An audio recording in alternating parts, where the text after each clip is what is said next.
Hey, welcome to Filibusted Headlines. This is Troy Black, and there is a Democratic plan to take over Texas, believe it or not.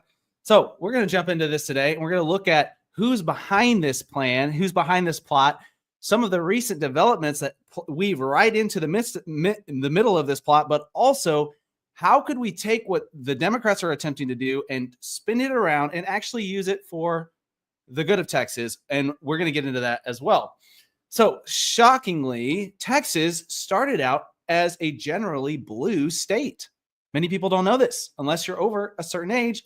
I'm not going to call you old. I'm just going to call you mature, and myself included at this point. So, it stayed blue from about 1872 to 1976. So, if you look at the recent presidential elections, you can see right here in 1976, 51% right here.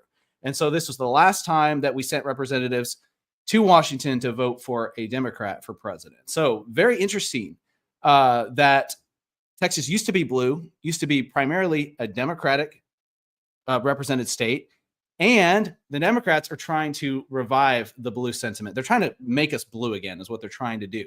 So if y'all don't currently follow us on Facebook, go check it out. We just launched a Facebook page. We're trying to get to 100 followers so that we can start live streaming there. And then you'll be able to get this content directly to Facebook as well. But let's jump in. Colin Allred, he is the Democratic representative who ran for Senate against Cruz and lost. And he is actually leading this charge on turning Texas blue. And so this headline reads, Colin Allred wants voters to know, I'm just as angry as they are in new Senate bid. So this is funny. Obviously, his name. It's kind of you could call it a pun, play on words, whatever. Allred, yeah, he's trying to turn the state all blue. But what's funny is he's using people's emotionalism and people's how upset people are about current administration, all that kind of stuff, and we're not going to jump into that side of things. Obviously, I support Trump to an extent and have been a Trump supporter for a while now, but people are upset and imagine, being not a Trump fan and living in a Trump run world for 2 years or 4 years, and then all the fuel that's going to be added to that fire along the way. And all of the media saying, hey, Trump just did this, Trump just did that.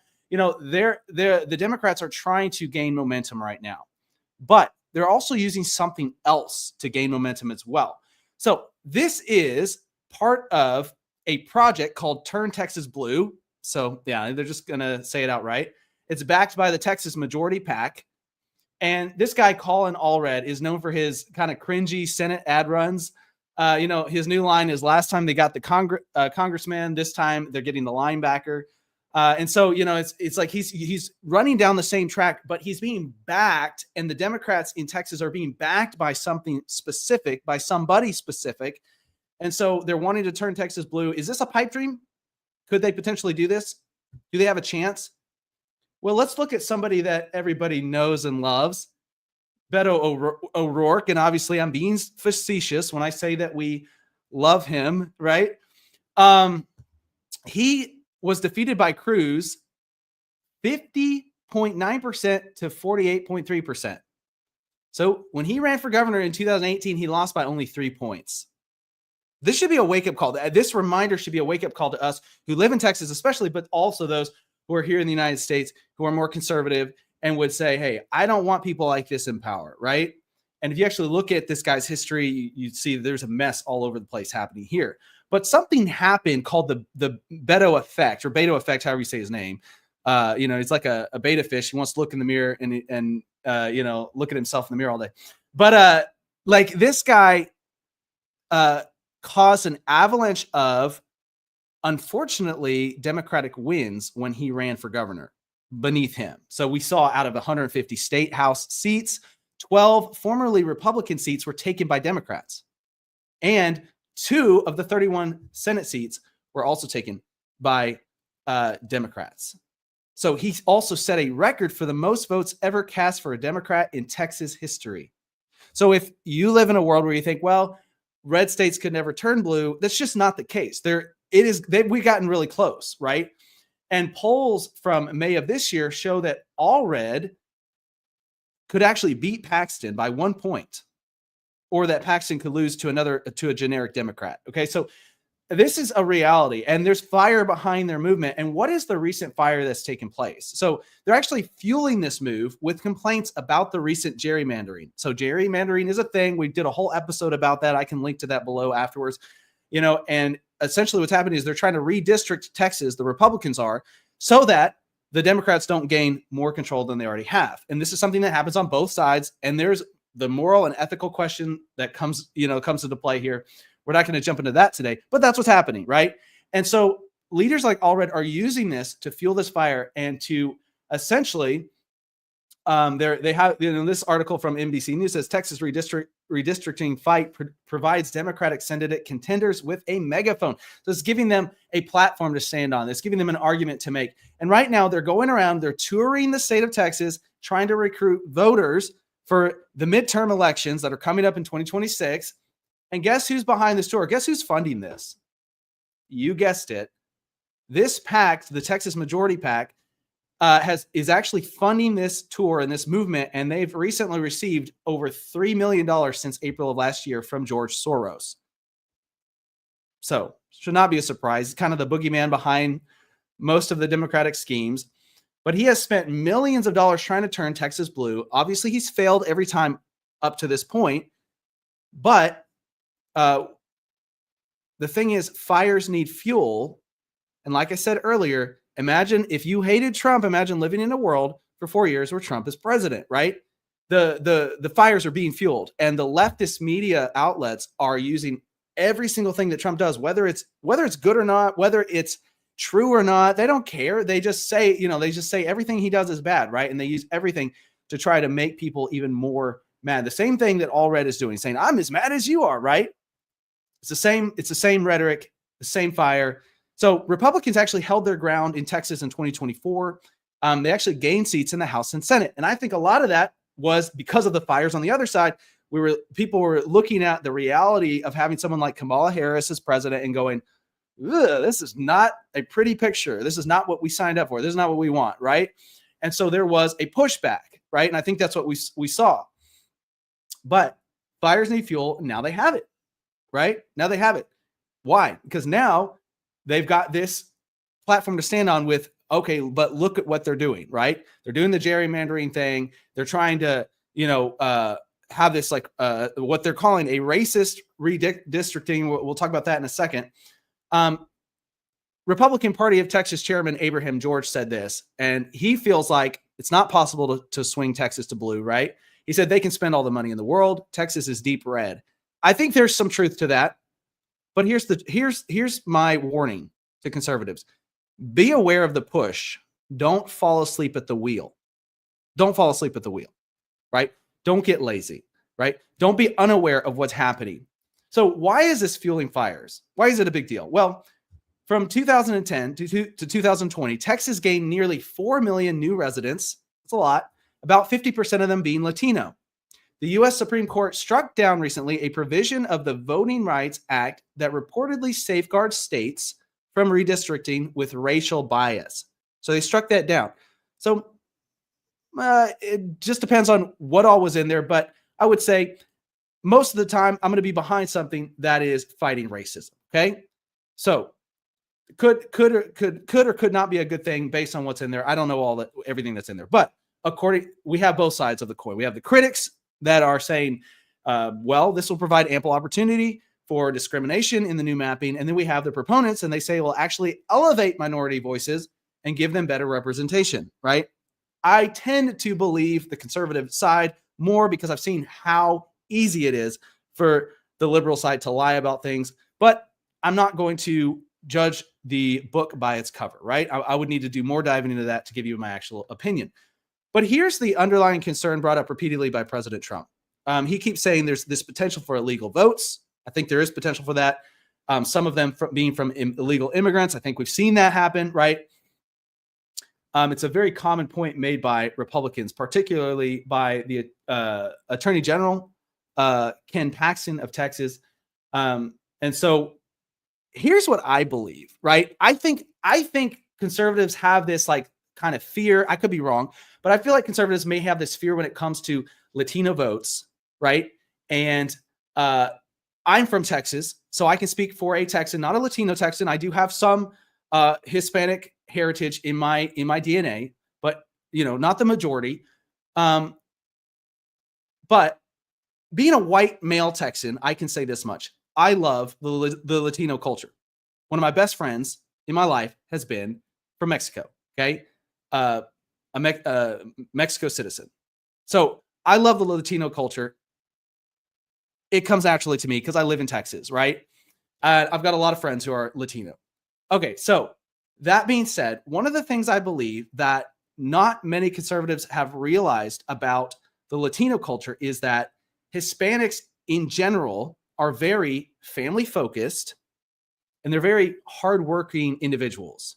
So I'm just going to show you that. I'm going to show you this quick little thing right here. Let me pull this up. The foundation of life. In Latin and Spanish cultures, family is more than just a group of relatives. It is the cornerstone of one's identity and support system. They're family focused. They're hardworking. They're opportunity focused. What does that sound like to me? It sounds like conservatism, right? And so I think there is this fear of the Latino vote, but I honestly believe as conservatives, we have not done enough to appeal to the Latino vote because I think deep at heart, they actually swing a lot more conservative because of their background and their history and their heritage and their culture. That's what I believe. Now, I think sometimes the Democrats do a better job appealing to them and appealing to their direct situation, and they're able to, swing that vote a little bit. But even Reagan, this is a historical address of Reagan to the Republican National Hispanic Assembly. One of the things he said often, and he said it in this speech right here, is he said Hispanics are conservative, they just don't know it. Hispanics are conservative, they just don't know it yet. That was the viewpoint he took. And I think he's appealing to their opportunity-focused mindset, family-focused, hardworking. The Democrats, what do they want to do? Especially the far left, they want to destroy the traditional family. They want to break down the family values. They want to separate families, right? They want to reorganize that. And that's not what, in general, the Hispanic culture has been about, right? And in general, the Hispanic culture is also not about free handouts, I believe. I believe they're more about hard work and rising to the times and making the best of an opportunity. And I think that's what we need more of in Texas and in America. Okay, so what is Texas doing about this, right? This plot by the Democrats. Texas Attorney General Ken Paxton investigates Soros-backed PAC over alleged support for quorum-breaking Democrats. So a lot of us have seen the news about how the Democratic leaders fled Texas and broke quorum, right? So that this redistricting thing could not happen, right? To put a halt to that. And very, very funny situation. But I think what many people don't realize is this is not a bunch of people getting together, a bunch of Democratic representatives getting together at IHOP at 2 a.m. in the morning and going, you know what we should do? We should all just get on a bus and go take a vacation. We should all disappear tomorrow, and go stay in the mountains for a week or whatever. That's not what's happening here. I think what's happening is Soros is making a call and people like O'Rourke are making a call and they're saying, here's what we want y'all to do. And here's the money to do it. You don't have to pay for it. We're going to pay for it. That's what I think is happening here. Now, I could be wrong, but I think the dots are pretty clear, right? Here's what happened next. Judge blocks Betto O'Rourke from providing financial support to Texas Democrats who fled state over redistricting. So a lot of the people that work with this PAC, the Texas Majority PAC, a lot of them are former Betto O'Rourke employees. They're people that worked for his campaign. So it's the same group of people, right? Why is he blocking Betto O'Rourke? It's because Betto O'Rourke is being funded by Soros and he's passing the money along, right? But thank God, a Texas district judge has temporarily, at least, barred them from funding this madness. But here's the truth. Is this same fight has been happening in other states? I mean, we just got some good news. It looks like Pennsylvania, if y'all saw the video by Dr. Steve Turley from, I think it was this week, Pennsylvania is very close to swinging to the red side. So super cool. Super neat. So this is happening. This fight is happening in various places, but it's been happening in California for a long time. And obviously George Soros is behind it. And this same plot is happening there. And he contributed a large sum of money to keep Newsom in office during the controversial recall of Newsom in California. A lot of people have claimed that it was a fraudulent win, that it wasn't even real, right? That there was some behind the scenes stuff happening there, right? California is also trying to redistrict to turn California a deeper shade of blue. And Newsom has recently threatened Trump, saying, in essence, he will back off redistricting California if Texas backs off. So he's like, hey, if y'all cut it out over here in Texas, we'll cut it out over here, right? But it's because of their plot, because they don't want to lose ground. It's because of their plot to turn Texas blue. That's why. Again, another phone call, from George Soros probably saying, hey, I need you to do this so that this will happen. And that's conjecture. I'm just going to say that. California moves to dismantle GOP map and Trump's grip. So this is what's happening. Here's what I think we can do. And I think this may sound crazy. That's fine. I think we can turn this whole ship around.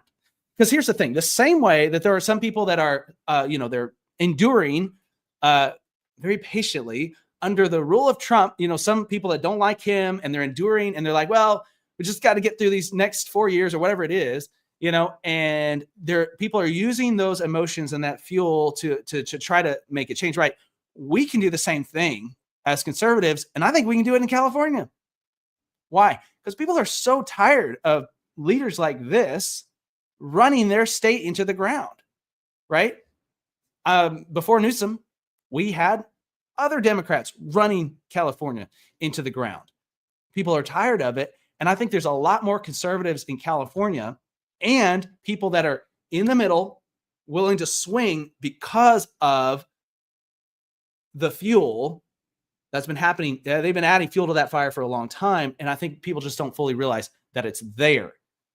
Their patience has been tried. This was proposed 3 months ago on the Charlie Kirk show.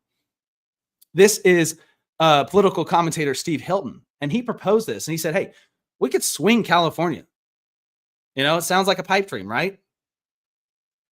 Maybe it is. Maybe it's not. Maybe if we fix the voter fraud issue, we could have a chance. So I think in the long run, this could be good, but the pieces have got to fall in the right place. So y'all let me know what you think. Let me know what you think about this.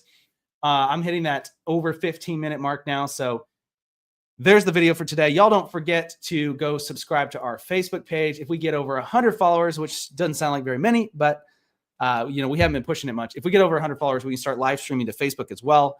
And so excited about that. And thank you all for joining me today. And I will see you next time.